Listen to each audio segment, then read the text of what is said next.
tenho vergonha de falar, porque eu acho que a gente tem que falar, para esse assunto não ficar escondidinho lá com tantas pessoas, às vezes passando pelo mesmo problema. Aí eu estou numa festa, num café com as amigas e tal, eu falo disso.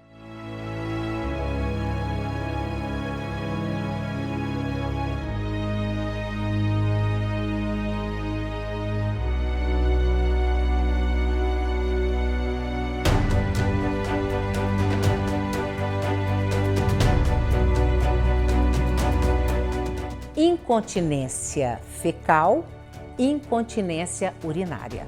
2 problemas de saúde muito mais comuns que a gente imagina, principalmente, gente, entre os idosos. Só que existe um silêncio, pelo menos na maioria dos casos, né, em torno disso.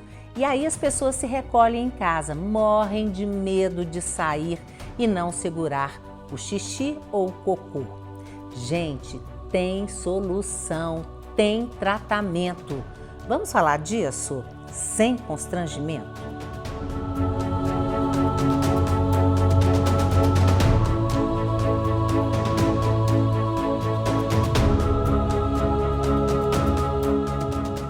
Raquel, hoje a incontinência urinária, principalmente em mulheres, né, gente? Ela é muito comum, né? Super comum. É uma coisa que pega muitas mulheres, desde a idade mais jovem até as mais avançadas. A gente considera que nas pacientes mais velhas, depois de 65, 70 anos, pode chegar até 50% de incontinência urinária. É muita coisa. É muita coisa, né? Então, pensando naquilo que a gente estava falando do envelhecimento, tanto que a gente vive mais, então cada vez mais a gente tem que estar atento e tentando ver coisas que a gente possa melhorar a qualidade de vida dessas mulheres. Agora, é muito mais, muito mais mulher do que homem, né? Muito mais. Por quê? Anatomicamente, nós mulheres não temos nenhum esfíncter para segurar essa urina. Então, o que segura a questão urinária da mulher são ligamentos, fáscias e músculos do assoalho pélvico que em conjunto agem para que você não perca urina.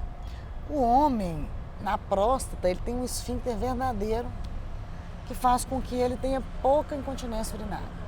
Geralmente o homem, quando tem incontinência urinária, é porque ele não está urinando bem, então ele está tendo incontinência por obstrução. Então, enquanto o homem tem dificuldade para urinar, a mulher tem mais incontinência. Você tem 2 causas principais de incontinência na mulher. Uma é ligada mais a um problema anatômico, desse assoalho pélvico, desses ligamentos que enfraquecem e fazem com que essa musculatura não consiga segurar essa urina quando a gente faz um esforço, ou uma tosse, ou um espirro, ou dá uma corrida. Ou uma gargalhada. Ou uma gargalhada. Você tem um outro grupo de pacientes que vão ter dificuldade de segurar o xixi. Então é aquela paciente, ai gente, eu não consigo segurar o xixi. Quando me dá aquela vontade, eu vou saindo correndo. Quando eu chego no banheiro, que eu olho o vaso, já fez. Ou eu tô bem. Quando eu tô chegando em casa, assim que eu ponho a chave na porta, molhou. Então, essa paciente, ela tem uma coisa que a gente chama de uma disfunção, que chama bexiga hiperativa, cujo tratamento a gente não sabe a causa, em 90% dos casos, e o tratamento vai ser mais medicamentoso. Certo. Agora, todas as 2 podem ser tratadas com a fisioterapia. Pois é, você estava me falando que a fisioterapia, que tem muita gente que nem precisa da cirurgia porque fez a fisioterapia. Exatamente. A fisioterapia ela tem um papel muito importante porque desde que a gente ficou mais bípede, né, vamos dizer assim, o mundo moderno, antigamente as índias, mesmo as mulheres da roça, não ficavam de cócoras, descascando batata, arrumando a casa, fica de cócoras. Hoje, as pessoas estão sempre bípedes, a gente está sempre sentada. Então, é uma musculatura que você não tem consciência dela. A fisioterapia hoje é considerada a primeira linha de tratamento para a perda urinária na mulher. E para muitas mulheres, que um médico me contou, um sexólogo que eu entrevistei, e ele me contou na época que tinha uma fisioterapeuta, amiga dele e tudo, que estava trabalhando muito por conta disso mesmo, incontinência urinária, E que as mulheres, elas, primeiro que a mulher mais velha, ela percebeu que não se tocavam, né? E aí começaram a fazer aquele exercício, que é justamente você prender, soltar, prender. Elas começaram a ter o primeiro orgasmo da vida. Exatamente, é o que eu estava te falando, que historicamente esses exercícios foram descritos na década de 40, 50, para pacientes com problemas sexuais, para pacientes que não tinham orgasmo. Então, esse pesquisador, ele descobriu que a mulher, durante o orgasmo, ela tem umas contrações dessa musculatura. Então, quanto mais ela contrai voluntariamente antes, às vezes aumenta o tempo do orgasmo e facilita o orgasmo. Então, existe mesmo uma questão sexual. Eu até te falei que tem paciente que às vezes fala, ai, doutora, eu não vou nessa fisioterapia mais não. Fisioterapia está me dando uma excitação, eu não tenho marido, não tenho parceiro, não vou mais não. Então tem essa coisa mesmo. Eu acho que essa questão da reeducação do assoalho pélvico é uma coisa que tem na cultura oriental, né? As meninas orientais lá na Tailândia, elas são ensinadas. As gueixas, né? As gueixas são ensinadas a exercitar esse assoalho pélvico e no mundo ocidental a gente não tem isso. Mas é muito importante. A gente sabe também que o parto, né? O trabalho de parto e o parto em si, o parto vaginal, ele distende demais essa musculatura. Então é muito importante a gente cuidar dessa saúde do assoalho pélvico. Você teve 2 tipos de incontinência. Primeiro, a incontinência urinária e depois a fecal, né? Como é que você lidou com essas duas coisas? Que a gente sabe que não é fácil, né? É muito constrangedor, é difícil. Eu tenho 15 irmãos e 11 mulheres. Então eu já sou a nona, eu tenho irmãs bem mais velhas do que eu. Minha mãe, né, está viva até hoje com 99 anos. Então esse assunto nunca foi muito tabu na minha casa, não. Certo? Então assim que eu comecei a ter as emergências para urinar, que eu já fiquei assim muito preocupada com a questão. Mas você já chegou a fazer, por exemplo, assim, xixi na calça? Já, assim, depois de uma cervejada, na hora que eu chego correndo no banheiro, não consigo entrar no banheiro. Fiz antes de chegar. Quando chegou a isso, eu corri para procurar tratamento. Infelizmente, eu deveria ter procurado antes. Fiz, então, a terapia para assoalho pélvico, já fiz, assim, uns 4 anos. De fisioterapia? De fisioterapia. Encontrei uma fisioterapeuta muito bacana, que começou a ter mais atenção comigo e fazer mais perguntas. Fiquei mais à vontade de estar falando sobre o assunto também. Então, Roberta, a incontinência fecal é a perda da capacidade das pessoas de conter os gases e as fezes, né? E acontece mais em alguma idade, com o idoso, ou pode acontecer em qualquer idade? Ela pode acontecer em qualquer idade, né? Mas é muito mais comum nos idosos, né? A partir dos 60 anos, a incidência é maior nos idosos. Agora, eu estava vendo que os idosos que estão em alguma instituição, né? Se a gente for ver, o percentual é que 50% deles têm incontinência fecal. Por que isso? Por que tanto? É uma causa importante da institucionalização do idoso, sabe? A questão da incontinência. Da família, até próprio do paciente, do idoso, não conseguir lidar com essa incontinência. Ou seja, ele vai parar na instituição por conta disso. Por conta disso. Tirando esses idosos institucionalizados, né, qual que é a porcentagem assim, da sociedade de gente que tem essa incontinência? Essa incidência, ela é até difícil da gente calcular. A gente fala até que ela é subdimensionada, sabe? Vergonha, né? Porque o estigma social e o medo dessa perda de autonomia do paciente faz com que ele não fale sobre isso, né? Então, é difícil ele abordar isso para o médico, é difícil ele abordar isso para outras pessoas. Gente, não pode de jeito, não tem que falar, porque é uma coisa do humano, do ser humano, né? É comum, né? Quer dizer, é muito mais comum do que a gente imagina. Por isso que a gente fala que ela é até chamada de aflição silenciosa, a incontinência. Porque as pessoas escondem e a gente não sabe a real incidência disso. As pessoas, então, lidam com muita dificuldade com esse problema, né? Quando os pacientes chegam até você, o que eles relatam? Primeiro, a qualidade de vida deles, né? Como que isso está ruim, né? É você pensar que você lidar com essa perda todos os dias, para você, a preocupação na hora de você sair, de você viajar, entendeu? Se você vai ter alguma perda durante isso, isso aí é um transtorno na qualidade de vida muito grande. Então elas nos procuram, às vezes já tentando vários tratamentos e não tendo resposta a isso, sabe? Precisando de uma ajuda mesmo. Como é que funciona na prática? A pessoa faz cocô na calça várias vezes ao dia e solta, gases, né? Também assim, aleatoriamente? Sim. Existe a situação, a gente chama de perda involuntária, em que a pessoa perde sem sentir, entendeu? Então ela percebe de uma hora para outra o odor ou percebe que está com a roupa suja, né? E uma outra situação que a gente chama de urgência, é aquela situação que o paciente sente a vontade de evacuar, mas não consegue chegar ao banheiro. Sabe? Tem que ser rápido, tem que estar do lado da porta. Isso. E aí, do por isso que banheiro. é uma preocupação, as pacientes saem, por exemplo, vai a um restaurante, vai na casa de uma pessoa, elas procuram, primeira coisa é saber onde que é o banheiro. Tem essa preocupação de onde que é o banheiro, onde que elas podem ir.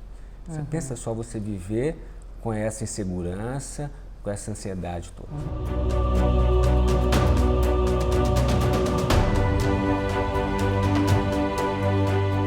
Quando é que é o caso de fazer cirurgia? Quando ou é muito acentuada essa fraqueza e mesmo com essa hipertrofia muscular, você ainda tem uma perda que incomoda a paciente, né? Muito mais pelo incômodo da paciente do que eu achar, né? É uma coisa que é dela, ela que vive, ela que tem que me dizer. Então ela fez fisioterapia, fez lá as sessões, ai doutora, mas olha, ainda assim estou perdendo, ou às vezes ela não consegue manter esses exercícios. E a gente sabe que a fisioterapia, se você não mantém, você perde com o tempo. Então é uma coisa que você tem que fazer sistematicamente, então não é para todo mundo. Entendi. Né? Então tem paciente que às vezes não se adapta, fala, eu estou perdendo, então é a hora da gente avaliar. É claro que a avaliação médica é muito importante, porque existem outras coisas que podem influenciar nos distúrbios urinários, que eu queria destacar: remédios que a paciente toma, antidepressivos, ansiolíticos, doenças neurológicas do tipo doença de Parkinson, às vezes paciente que já teve um AVC, uma isquemia cerebral, pacientes com diabetes. Então são pacientes que são mais especiais, que a gente deve ter um cuidado maior para poder tratar elas e fazer o tratamento. Quer dizer, não é para todo mundo, sempre tem uma individualidade. Tratamentos. Tem tratamento medicamentoso que funcione? O tratamento, ele é bem variado, sabe? Ele vai desde tratamentos dietéticos, tá? Até tratamentos medicamentosos, fisioterápicos e cirúrgicos. E até mesmo psicológicos, né? Porque tem pacientes que, mesmo a gente tentando melhorar ao máximo, ainda continua tendo alguma perda. Então a gente tem que tratar essas pacientes, ajudar também elas a aceitarem isso, né? A conviver ou até, né, tentar conviver com esse problema melhor. Né? É porque você estava me falando que é isso, tentar para ver se a pessoa se adapta a ir ao banheiro em horários fixos. Isso é uma... Como quem não tem problema assim de incontinência, normalmente a gente tem um horário sempre que você vai ao banheiro, né? Se você consegue, às vezes, uma simples abordagem de você regularizar o funcionamento intestinal do paciente, fazendo com que ele vá ao banheiro no horário que ele esteja em casa e tomar todos os cuidados, isso já facilita tudo e já melhora toda uma situação. E como é que consegue criar essa rotina? A alimentação ajuda? Alimentação, né? Existem hoje medicamentos que a gente chama de formadores de bolo que ajudam o funcionamento, funcionar o intestino melhor, então ele consegue criar hábitos e começar a criar uma rotina mesmo desse funcionamento intestinal, tirando as surpresas do resto do dia. Com certeza. Mas e alimentação? O que é basicamente? Essas dietas são à base de fibras. Todos os formadores de bolo que ajudam esse funcionamento são à base de fibras. Verduras, legumes, frutas com casca, tudo isso tem muita fibra. Né? Ou seja, alimentação que é uma boa alimentação para todos nós, Com né? certeza. Além desses tratamentos, existe a fisioterapia. Né? Hoje existe uma área específica da fisioterapia que trabalha o assoalho pélvico, trabalha essa pelve e essa musculatura. Então, o fisioterapeuta aborda incontinência urinária, incontinência fecal, distúrbios da defecação, isso tudo auxilia nesse mecanismo. É o quê? Você tentar fortalecer aqueles músculos que estão ali perto do ânus, aí no caso da incontinência fecal. Isso, que auxilia nessa continência aí. Ela é como se ela ajudasse o paciente a usar melhor essa musculatura pélvica na questão da continência fecal. E funciona para todo mundo? Funciona para todo mundo. Cirurgia, quando é o caso de se fazer uma cirurgia? Hoje existem cirurgias que a gente chama minimamente invasivas e cirurgias mais agressivas, até de transposição de músculos. Tá? Atualmente nós temos uma cirurgia que a gente chama de minimamente invasiva, que é a neuromodulação, sabe? Que é um implante de um catéter que a gente implanta na região sacral, que é o finalzinho da coluna, ali próximo do reto. E esse implante, ele vai estimular a inervação pélvica, fazendo com que melhore essa contração pélvica, sabe? Então, uma das últimas novidades que a gente tem para a incontinência fecal. Então, a neuromodulação, ela foi aprovada na Agência Nacional de Saúde, na ANS, em 2013. Tá? Ela já é um método desde 1980, que começaram os primeiros trabalhos. Em 2013 foi aprovado no Brasil e aí começaram a implantar essa neuromodulação. Eu fiquei sabendo que essa bateria aqui custa R$60 mil. Em torno disso. É o mais caro do tratamento, certo? Mas hoje esse tratamento já está disponível para a rede privada, através da liberação da ANS, da Agência Nacional de Saúde, tá? E então isso os pacientes da rede privada, infelizmente do SUS ainda não tem, mas eles têm acesso a esse tratamento. Gente, tem que chegar no SUS, não tem? É um ganho para o paciente muito grande. O proctologista, ele me falou do tratamento. De neuromodulação. Neuromodulação, falou que eu já tinha indicação. E começamos a conversar sobre isso, fiquei super animada e fiz. Foi super tranquilo, praticamente não me tirou das atividades, uma recuperação muito boa e como que eu diria, realmente, imediatamente, a melhora veio. Eu já estava parando assim de viajar, estava viajando muito menos. E, de repente, depois que eu fiz, eu não tenho mais barreira.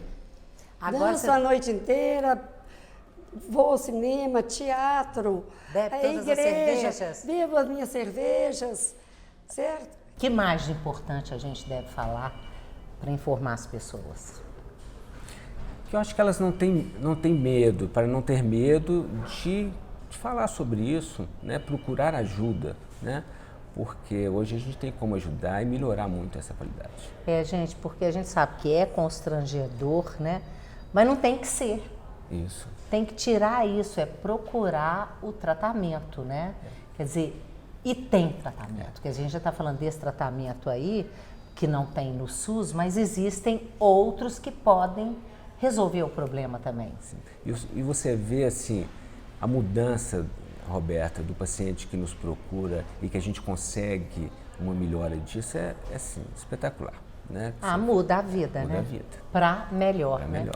Melhor. O que eu posso dizer é que, primeiro, perder a urina não é normal, né? As pacientes mais velhas, antigamente, acho que hoje não, porque hoje a qualidade de vida da mulher melhorou demais, graças a Deus, né? Graças a Deus, graças à medicina, graças à educação, ao Dr. Google, né? A informação global melhorou demais. Mas existe um mito, né? De que, não, é porque eu tô velha, por isso que eu tô perdendo urina. Não. Perder urina não é normal, a gente deve sempre olhar, deve sempre pesquisar. Existem coisas simples que você pode fazer, como diminuir uma ingestão. Né? Tem paciente que às vezes tem perda urinária porque toma água demais. Toma água de um jeito que não precisa tomar, não é?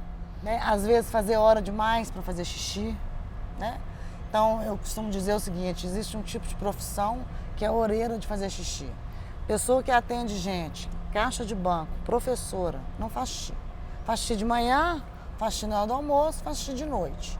Dependendo do tanto que a gente toma de líquido, a gente deve urinar pelo menos de 3 em 3 horas. Agora, as pessoas aí, mais as mulheres, ainda têm vergonha desse assunto? Por exemplo, quem tem incontinência fecal, né? Às vezes não procura um médico, morre de vergonha, não conta pra ninguém, para de sair de casa, a vida social Se isola, se né? isola. Com a incontinência urinária, tem isso também? Eu costumo dizer que, paralelamente, se a gente pegar a incontinência urinária e a incontinência fecal, a incontinência fecal hoje era a incontinência urinária há 20, 30 anos atrás. Então, há 20, 30 anos atrás, a paciente tinha maior vergonha de perder a urina. Então, ela não falava sobre isso. Então, há 20, 30 anos atrás, eu aprendi o quê? Que a gente tem que perguntar sempre, porque ela não vai falar espontaneamente. Hoje isso diminuiu, mas com a incontinência fecal ainda é muito estigmatizado. E que a paciente tem muita vergonha. E fica convivendo com aquilo, né? Por exemplo, eu tinha uma tia, ela já morreu, mas eu lembro que ela saía andando, soltando gases, né? Aí a gente fala, tia, pelo amor de Deus, vamos procurar um médico, não pode ser assim, tia. Ela, minha filha, eu nunca guardei dinheiro, vou guardar pum. Toca isso aqui? Obrigada, você é ótima. Sou divorciada. Me conta uma coisa. Estou aberta às relações, tá? Hã? Estou aberta. Eu fui brincar. Tenho 68 anos, namoro, meus filhos sabem namoro, saio, passeio. Mas você está namorando agora? Tô. Ué, mas você falou que você está aberta para novos relacionamentos. Não, mas é porque de repente, né? Ó, o namorado vai assistir o programa. Não, então você corta aí. Não tem importância, não. É só que eu sou brincalhona. Então, até o próximo programa e cuida de você.